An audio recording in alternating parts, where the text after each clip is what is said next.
You're listening to the Mile You're In podcast. Everything running related, from 100 meters to 100 miles. And now, here's your host, Phil Patterson Jr. What's going on, everybody? You know who this is. It's the Mile You're In podcast. I'm back with another special guest with some very interesting topics that we're going to discuss. But before we get into that, and I wanted to do this first because I didn't want to kind of kill the mood at the end of the podcast. You know, I like to end it on a positive note. And I'm kind of surprising my guest with this. I didn't tell her about it. I kind of forgot to mention it before we got started, but it kind of goes along with the message that I want to share with everybody real quick.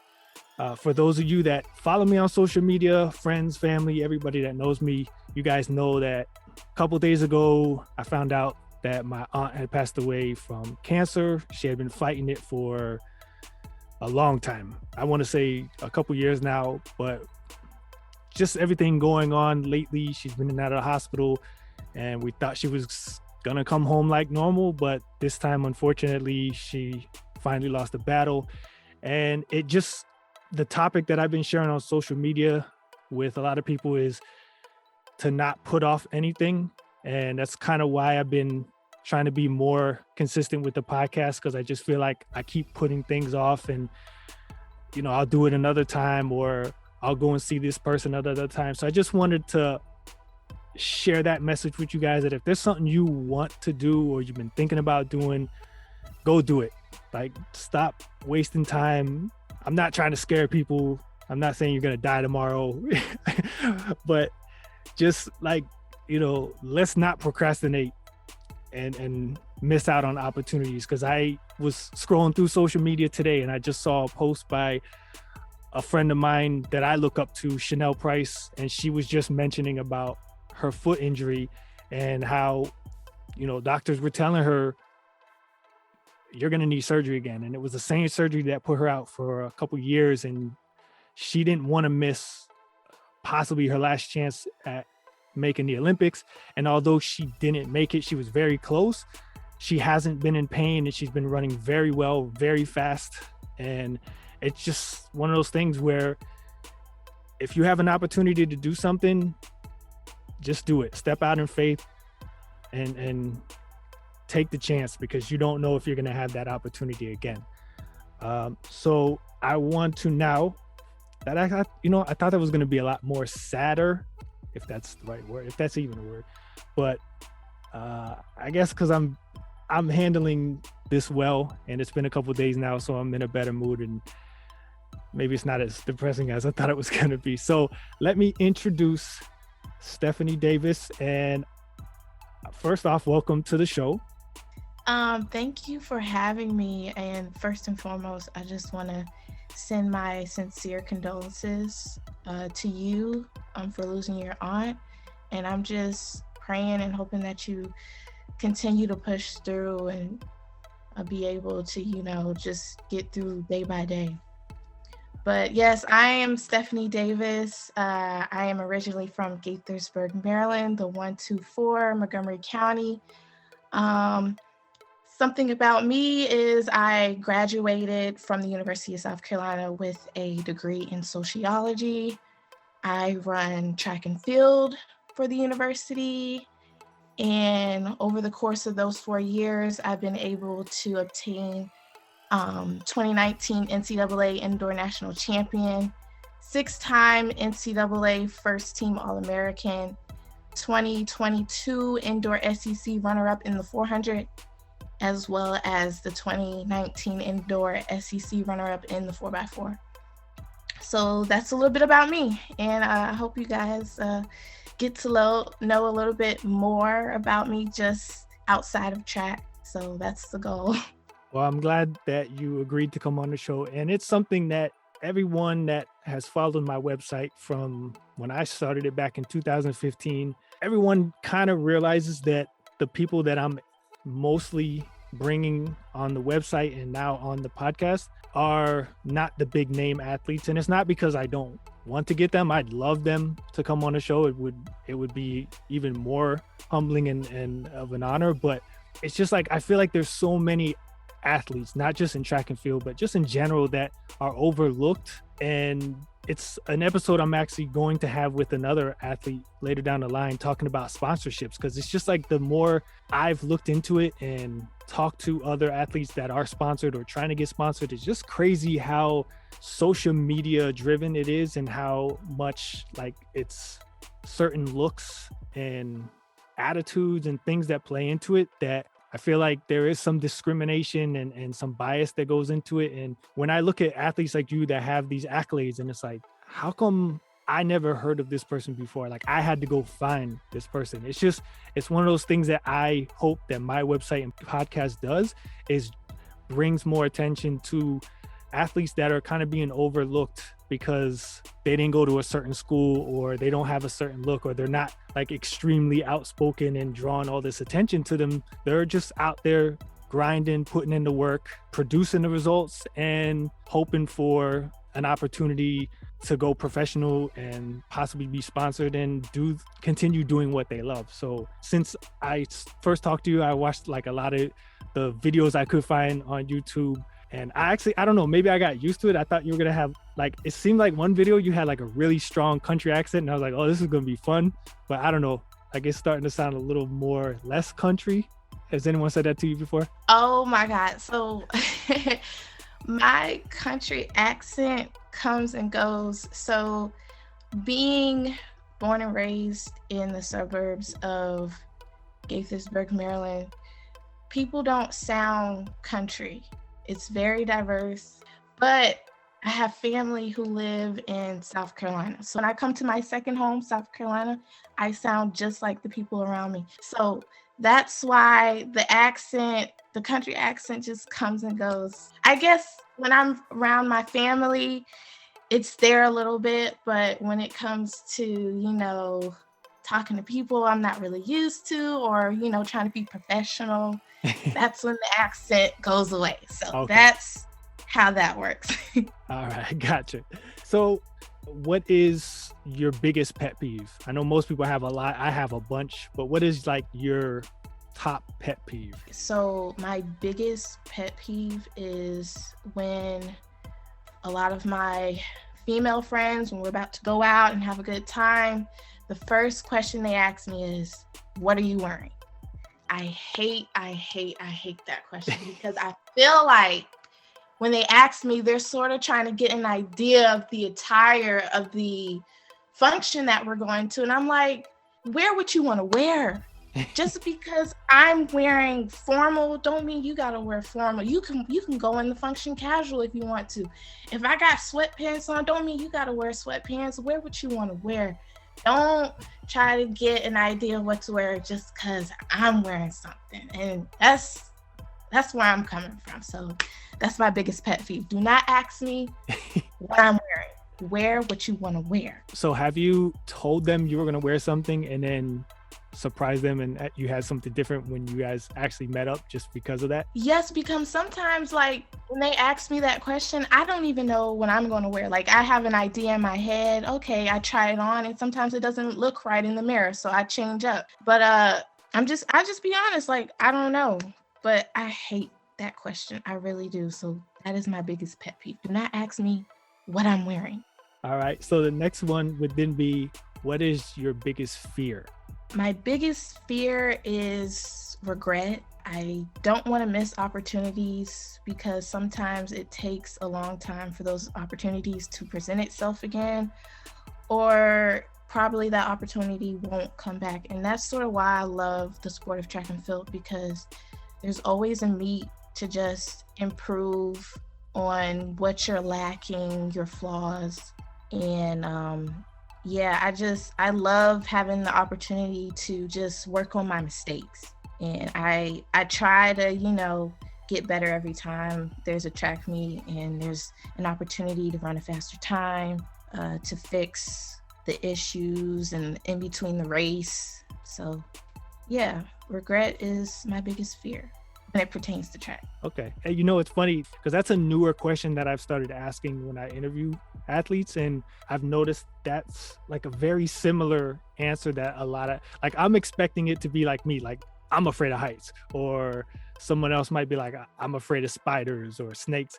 But like a lot of the athletes say the same thing. It's holding back, fear, not taking chances. I like that because I feel like a lot of people in general, and it's kind of like I mentioned in the beginning of the podcast, just like we don't take the chances that we should, and then we just end up regretting it. So if we stop holding ourselves back, we might accomplish more than we even thought we would have just by taking that one simple chance. It might lead to something else. So ice baths, are you for them, against them? Do you like them? Do you hate them? I'm not against ice baths. I think they benefit you, especially when it comes to recovering the body after a hard practice. But me personally, I prefer not to do ice baths because, one, I'm very dramatic. I don't like the feeling of just my body in shock. Like it does something to the nervous system. And I just don't get how some just step in like it's like a hot tub. Like I don't understand. Like it's cold. Like literally just putting my big toe in the ice tub is just no. I prefer the ice pack, the bag of ice, just put it on that certain area that's too tight and call it a day. So not for ice baths, but not against it. It does what it needs to do. Yeah, I don't know. I just like the feeling, especially like when you get out and then the blood starts flowing more and that warm sensation feel like, I don't know. It's weird. I guess I like the pain. I get it. I don't like that like feeling in my chest I get once I get my like full legs in it. It just, it's painful. I feel like I'm about to have a heart attack. I don't know. That's just me. So getting into more track related stuff, who is somebody that you look up to into the sport? And actually, it doesn't even have to be track. It could be any sport, but who is somebody in athletics, in sports that you look up to and why? Yes. So someone in sports in general that doesn't run track that I look up to is Serena Williams. Because I just love how outspoken she is. She says exactly how she feels. And when something is wrong or unfair, she's going to address it and make it known. And I just always loved that about Serena. And she's a hard worker too. Like she's a monster at what she does. She's defeating the odds. And, people like to have their negative narratives about her, oh, she's a man, this and that. She's on steroids. But no, she is just the pure embodiment of a hardworking athlete. So I look up to her a lot. What is one thing that you love about the sport? One thing I love about track and field is the overall thrill of the competition. Being a participant of the sport can be scary at times, but having the opportunity to compete against world-class athletes and also being able to watch it from the stands is exciting within itself. So track and field is a fun sport. I love being a participant and I also love being a spectator. If there was something you could change about the sport, what would it be? Well, first off, I like to start off with the board of directors for some of these leading committees. One would be the International Olympic Committee. I think that's the right term, IOC. I just feel like they are ran by a bunch of heterosexual white men, and their rules is just, some of the rules are targeted at certain groups of people, and I think some of the rules need to be changed, and the overall just structure needs to just have a whole 360. There needs to be more diversity and inclusion, definitely starting with the board of directors, because you can't have a group of white men who are single, narrow-minded, and they think all the same. You gotta have different perspectives so everybody is having an even playing field when it comes to the sport. So I would start with the board of directors and changing some rules.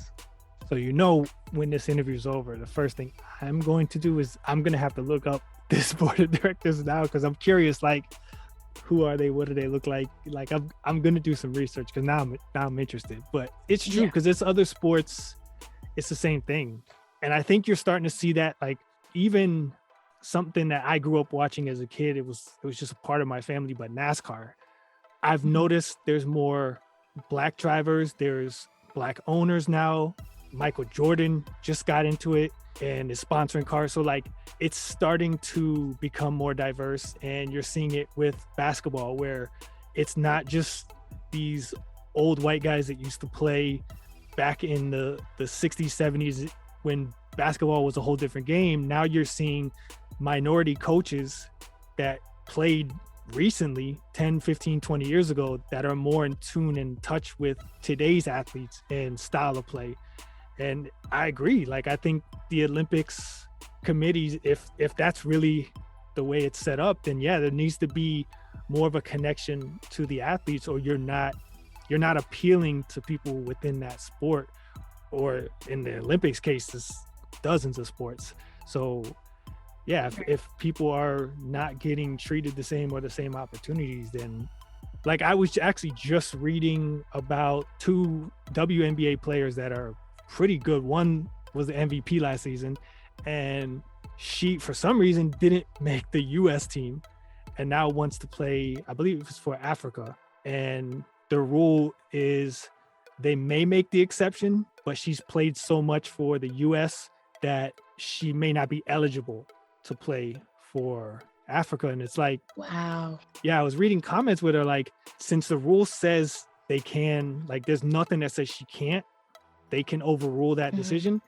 If they really want the Olympics and competition to be equal, you better let her go play, because she was the MVP. Right. You got to think of viewers wanting to watch. I agree. And may I add, there's another situation in the women's high jump. Anika McPherson, she was in the Olympic trials, who competed in the high jump final and took second place. She took the silver and she made the Olympic standard. But they have this new rule that they came up that if you don't have a higher world ranking, then they can overrule and take somebody else and make them on the USA team for high jump. So that's what happened with her. She got second, had the Olympic standard, but because she didn't have a high world ranking, this other athlete by the last name of Butts Townsend was like right ahead of her, and they took her instead, but she didn't even make it past the prelims. So it's stuff like that that needs to be changed. She took top 3, had the Olympic standard, but y'all are putting in this new rule that, oh, if you don't have a high world ranking, then we can choose somebody else. Like, it wasn't fair at all. So that's definitely disappointing. I think there was one other sport, something within track that also happened. I thought I saw somebody mention another name as well. I think it was javelin. Yeah. Was it weight throw? I think I know what you're talking about. Yeah, there was it was weight throw. I think that's what it was. Yeah, so it's like, I understand sometimes certain athletes are going to have bad meets, bad days, but that's what it's about, is you compete each time, and if you're the best on that day, then you qualify, you make it. That's what the whole tournament concept is about. Right. So since we're on that topic, we'll get into the Sha'Carri suspension, because I know that has been like the biggest topic since it happened. I personally, the whole marijuana being tested for, like, I understand the business side of it. You know, you can have your rules of what's allowed and what's not allowed, but if it's not something that gives you an advantage, if it's not something that causes somebody you're competing against to have a disadvantage, like, what, it's not like she's smoking in front of their faces and all of a sudden they're all coughing and they can't breathe before a race. Like, it's something that's done in your personal time. It has no effect to your performance. If anything, something like that you would think would be a negative to your performance and affect you. Like, I don't get why that's a reason for suspension. So I don't understand why they're holding on to these old rules where times have changed, things have changed. Right. I totally agree with you and everybody else who believes that Sha'Carri Richardson should still have the opportunity to run. And the thing where I have the most problem with is how they just totally disregarded the reason why she was using marijuana at the time. She mentioned her biological mother passing away and how she just had to find a way to cope with the loss in order to mentally be prepared for the Olympic trials. And they just, threw that reasoning to the side and said, look, these are the rules. And because you broke them, you're suspended and you can't compete at the Tokyo Olympic Games. So I'm in agreement with everybody else. I really do wish she still has an opportunity to run at the Tokyo Olympic Games, because I just feel like she's the only one that we have that runs around like 10-7 and can be up there with Shelly Ann Fraser-Price, Eileen Thompson, Sharika Jackson, all of them. So like I said, this is one of the things that I want to change about the sport, and that just starts with the system. And unfortunately, the system is the one that's in power, and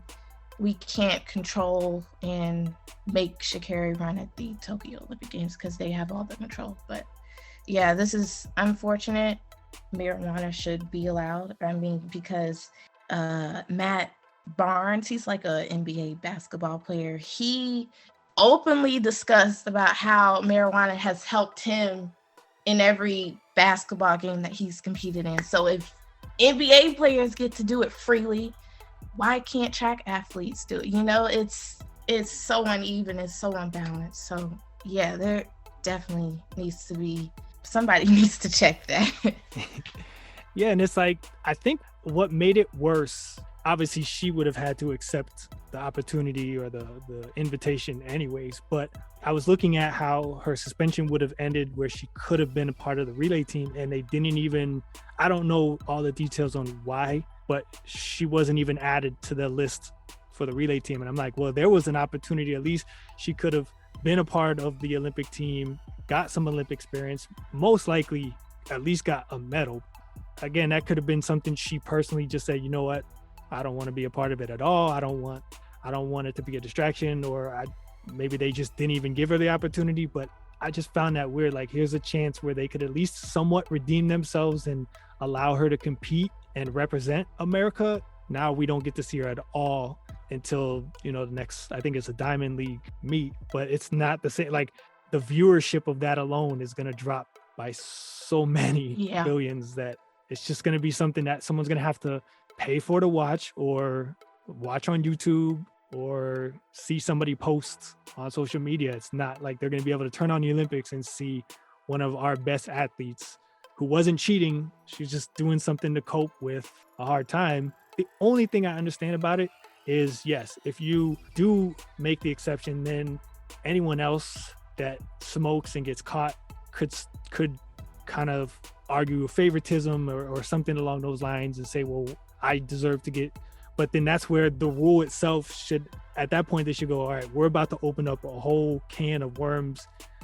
We got to do something about this rule, because it doesn't make sense in these times like it used to. Mm-hmm. So like you said, it's really the people that make the rules that has to change. Just like, I'm not even gonna get into it, but politics, it's the same thing. It's just people, there needs to be change within those structures to make change to the outreach. So staying along again with the Olympics, have you competed with like no fans at an event?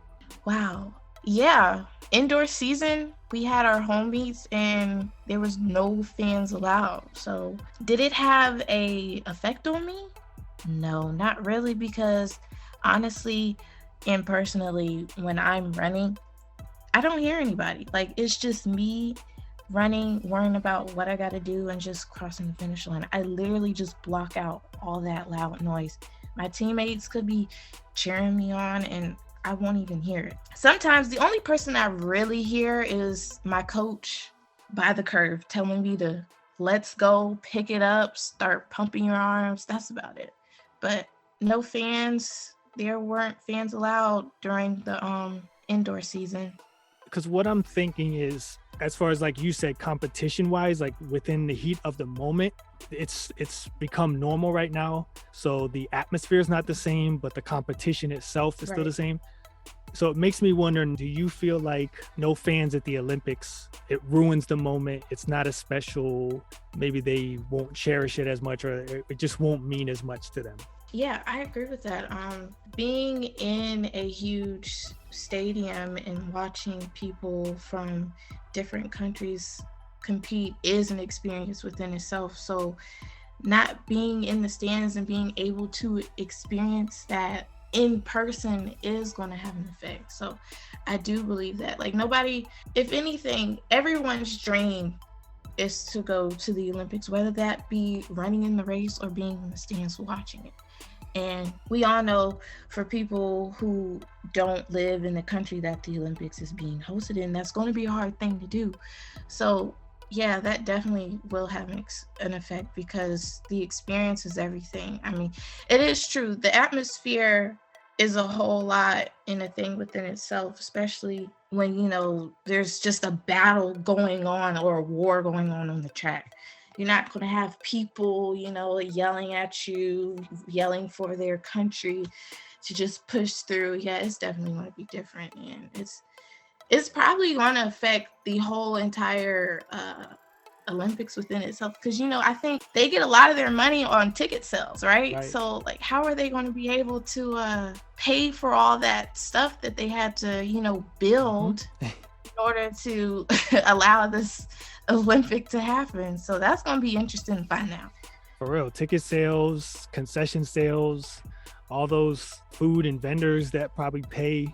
But even like some athletes, the crowds get to them in a negative way. And it almost makes me wonder if, like, there's going to be some underdog athletes that might perform a little bit better and surprise a lot of people, because they won't be as nervous as they would have been, and they won't be as like tight. Like, you see a lot of, especially like I noticed it in hurdles, it seems like the most, where some of those athletes, like, they hit the first or second hurdle and just stumble because they just were so nervous and so tight. And it's such a short race. You don't have that like 5K, 10K marathon distance where it's like, okay, I might fall behind in the first mile or two, but I got some time to make up, where you got to be on your A game from the moment the gun goes off in these shorter races. And I almost feel like it's going to be an advantage to athletes like that have a negative impact by those loud, crazy atmospheres. Mm-hmm. And then some of those athletes that get real pumped up from that. That's the whole home field advantage mentality. And it's an even playing field for sure now. But I would just think, like, when you're done and you medal, and it's like you're looking around and there's no cheering, there's, even if they pump up like a lot of sports were doing, like throwing in crowd noises or putting the screens with people, it's not the same. Like, it's not. It's going to be weird. It is, but I think it's a 50-50 thing. You know, some people use the crowd as a boost, and some people just block it out. So it all depends on the athlete at the end. I'm curious to see how the athletes that do win in place, when the camera's on them, how they act. Like, it's just going to be real interesting to see, because you know, especially like track, they like to run around the track and wave the flag and high five fans. Like, it's like that whole thing is gone, and it's just like it kind of kills the vibe. Right. It's gonna be interesting for sure. Another topic related to it, when I was doing my most recent episode, I almost brought this fact up, but I'm like, it's not gonna happen.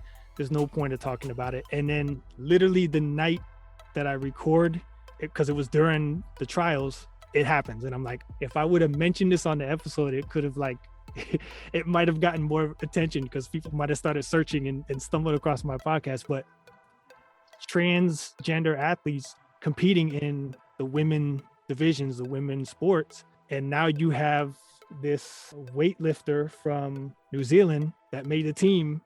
And I don't understand how this is going to be fair to anyone that has to compete against her. Mm-hmm. Well, luckily for you, I got my degree in sociology. So we talk about this type of stuff. We talk about race, sexual orientation, gender, all of that, class. We talk about all of that. So personally, from what I learned, this is my opinion, I honestly do not mind a trans woman competing in a cisgender woman category, just long as the trans athlete is taking suppressive hormonal therapy to, sort of just lower the testosterone levels so it's an even playing field. And that's where my head is at. Just long as the playing field is even and this trans woman is actually weightlifting female, I guess, maxes, it shouldn't be an issue. But if, on the other hand, this trans athlete is, breaking all kinds of records and, just destroying a cisgender woman, then that's when it becomes a problem. So as long as they're not like, I say they, but as long as Laurel, okay, I'm just gonna call her Laurel. I feel like just as long as Laurel isn't, lifting the same weights as a strong male would be, and she's lifting the weights of, any weightlifter female, I don't think it should be an issue. I would like to add CC Teffler, transgender athlete who runs track. She does the 400 hurdles. Sounds familiar. Did she wear like a gray singlet? Yeah. She runs for? Yeah. Okay, yeah, I know what you're talking about. So CC was denied participation in the Olympic trials. I don't know why, but she does the 400 hurdles. And if you look at her stats, she's running the times of a female. So that's why I didn't understand why people had issues with her participating with a bunch of cisgender women.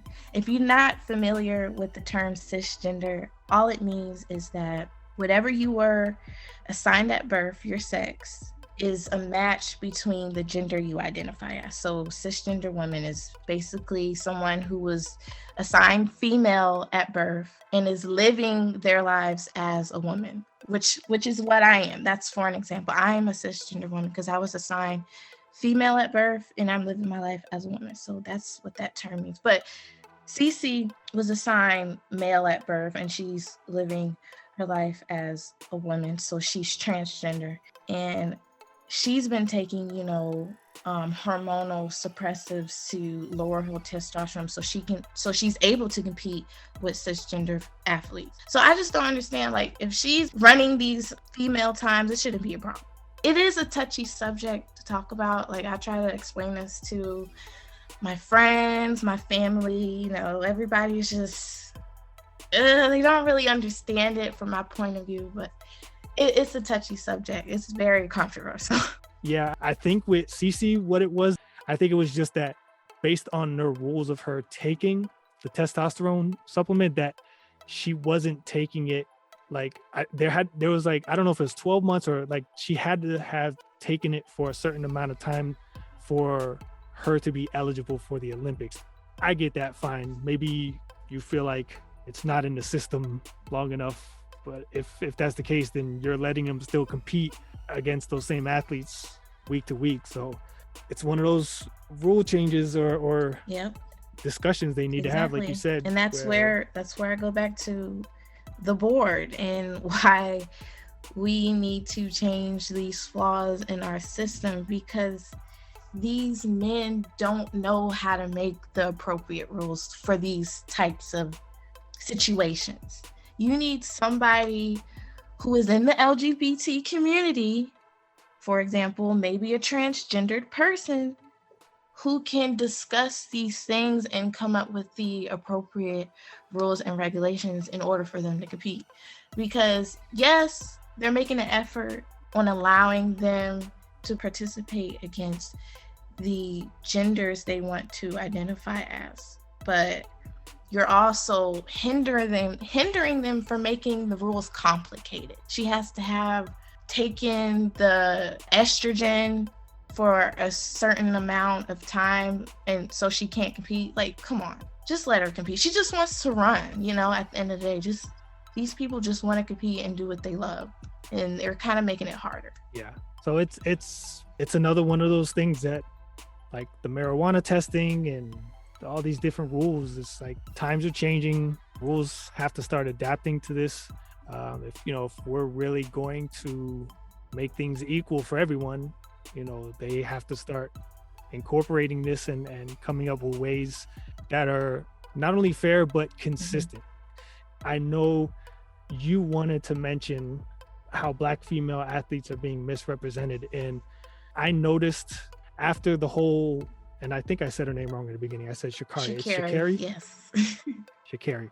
So after that happened, I noticed on social media, even like Facebook, I was making this joke with one of my friends. I'm like, if it wasn't for her, other than Allison Felix, like I could tell you that almost everyone that was saying what they were saying on my Facebook groups and everything that I know personally, I'm like, they couldn't tell you one other track and field athlete right now other than Allison Felix, like, because they just don't follow the sport. But all of a sudden, the movement has them like, you know what? I'm rooting for every Black athlete, even if they're from another country. Like they want a total Black podium. And what's funny about that is I'm trying to say it politely, but the people that are against it, anyone who may be racist or discriminative, stuck in old ways, old times, like they don't realize how things like this wake a sleeping giant. Like that's the analogy I could think of. Like you have people that don't care about sports. They didn't care about Colin Kaepernick. They didn't care about football, but because something happened that pissed off something that spoke to them and they could relate to, they're like, you know what? Okay, I'm going to make my voice heard. And now you have people that are rallying behind Black and minority athletes in general, and you're not seeing the same support for white athletes. And I find it funny just because I feel like they get, a lot of them do get special treatment just because of how they look and how they're represented compared to a minority athlete. So I know that was something you really wanted to talk about, was that misrepresentation of Black female athletes. So the first thing I noticed was like how everyone was, team Black girl magic when it's, almost Olympic time. What about, those periods where everybody is just trying to lead up to the Olympics? Where is all that support? Where does all that support, go? So that's the first thing I noticed that I didn't like. So some people notice Sha'Carri's colorful hair, her long nails, her beautiful long lashes. And, I just didn't like how they thought like this thing was new. Like Black female athletes have been doing this since FloJo and Gail Devers been running. And this is back in 1980 and 1990. Where have y'all been? So this is where I just have the problem of how some of Black female athletes are just misrepresented. So one of the things for me, I think it's a kind of like how people are perceived, because I know like one of the things that is probably the only thing I've ever agreed with Stephen A. Smith on. Like he just he drives me nuts with his hot takes. But like I remember they were talking about NBA players and all the tattoos they have on them.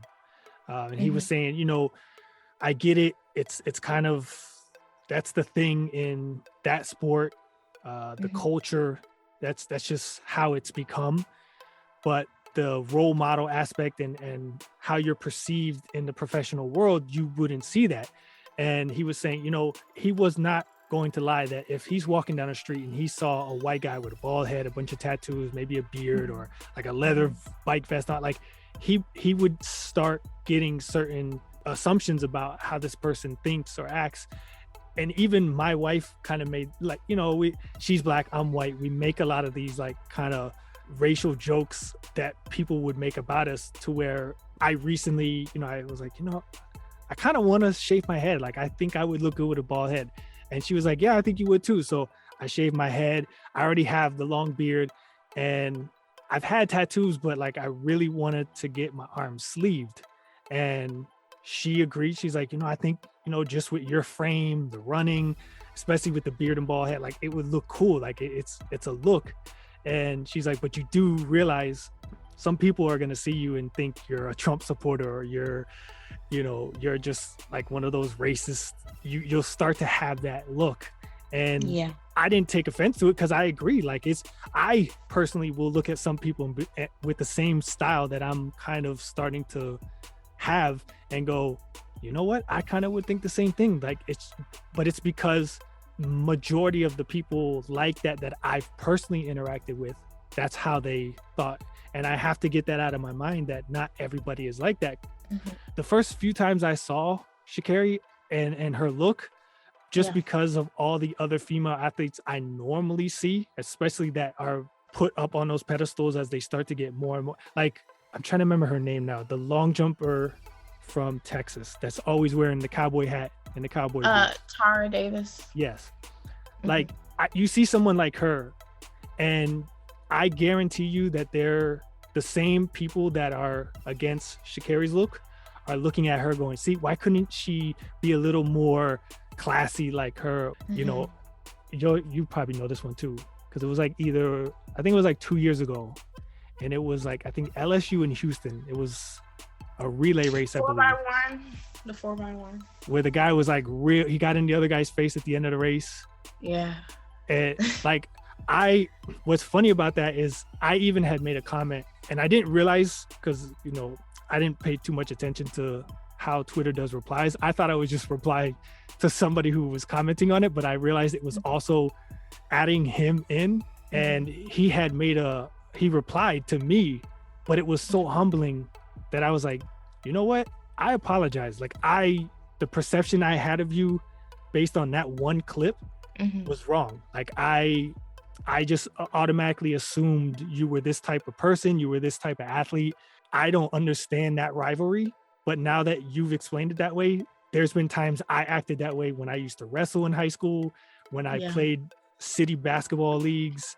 I don't do it in running anymore. I'm a lot more humble and older, but I'm sure if I was in heated rivalry competitions like that and I just pulled up like a win like that, I might talk some junk too. So I think that's what it is. It's like, people, like you said, they see the hair, the eyelashes, the tattoos, the way sometimes she's very vocal or throws her hands around almost like in a taunting, trash talking type manner sometimes immediately after, because the emotions are just running through her, that maybe they just automatically assume, who is she representing?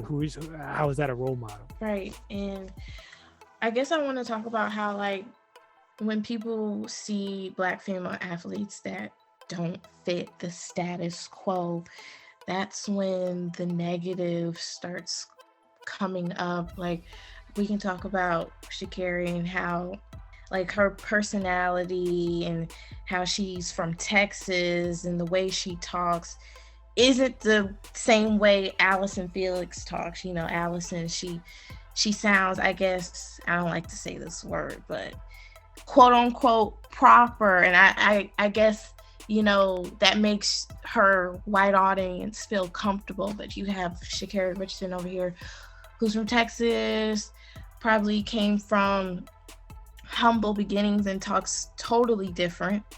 And, that rubs people the wrong way. So that gives them, assumptions about who she is, her character, and all of that. And then we can even go back to the Serena Williams and how her body type is different, and how just the assumptions of her, actually people made about her being a man. Or another one, swimming, how they won't allow this like Afro swim cap allowed for the Olympics, because average hair doesn't grow that way. Well, which average hair are you talking about? Like a white person's hair? Right. Like, not everybody's hair grows out the same way. So that's what I mean by, like, Black women in athletics are misrepresented. And that's mainly because of outlets like social media in the news. Like they paint these narratives, come up with these stories, and people are in tune and they, hop on bandwagons and believe them. And it's not cool. And I just feel it just puts us in a bad light. Well, and actually, I kind of touched on it earlier with Serena, but I just thought of another situation where I see a lot of people that will criticize her for her frustration outbursts during tennis matches. And how they paint her to be an angry Black woman, like stereotypes like that, when she's just speaking her mind and just, pointing out what she thinks is wrong. Why when someone else from a different race does that, we're not, stereotyping them. Right. And not even race, but even just gender, because there's like, it just in general, it's a guy, male athlete, that he throws like some ridiculous temper tantrums, like to the point where I don't even like, almost every clip I see of him is him just like throwing a temper tantrum and being petty on the court. And a lot of people will say, how come he doesn't get as much heat for what he does when he's doing the same, or most of the time worse than something Serena or any of these other female athletes? And I think you see that in like WNBA, women's soccer, like just these women's sports where when they do things that the male athletes do, there's this sexist thought of you should be more ladylike. Yeah, you should have more control. A guy's known to have these outbursts and act like this. A woman shouldn't act like that. And it's like, this is a sport, it's competition. And 9 times out of 10, a lot of these females are training with men before the competition. So it's how they grew up. They're used to it. In a lot of aspects and ways, they're considered another guy for that reason. Like, when they go to the court or they go to the track, their male training partners are just looking at them as another athlete, not male, female, transgender. We're athletes. This is how we act in the heat of the moment. And if something's unfair, yeah, there's certain athletes that maybe have some more self-control, but you see that in male, female, white, Black, Hispanic. Like it's like you said, the media and social media and people like that turn it into a racial or gender thing, where it's just every sport has, almost every team has one athlete that's going to act like a Tim Tebow, and then you have the one that's going to act like a Russell Westbrook that's always getting into it with the fans. Exactly. So with that, I want anyone who's listening to be able to get to know you more, follow you more, become a fan, cheer you on. So any website, social media, anything you have that you want to plug, the floor is yours to plug away, promote yourself, get your name out there. Yes. Okay. So we'll just start off with Instagram. You can follow me at TLC_0799. But if that's too complicated, just type in Stephanie Davis and my name will pop up. I promise you.